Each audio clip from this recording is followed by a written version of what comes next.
இன்றைய தியானம் தெய்வத்தை மகிழ்வித்தல்.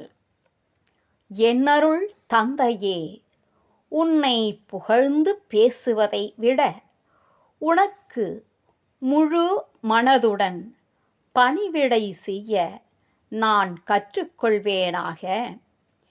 2 தோட்டக்காரர்கள். ஒருவன் வேலை செய்ய மாட்டான். எஜமானனை காணும்தோறும் அவனை புகழ்ந்து பேசுவான். மற்றவன் எஜமானனை கவனிக்க மாட்டான்.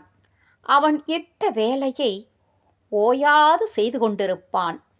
எஜமானனுக்கு எந்த தோட்டக்காரனிடத்து அதிக மகிழ்வு உண்டாகும்? கடவுள் எஜமானன், நாம் தோட்டக்காரர்கள்.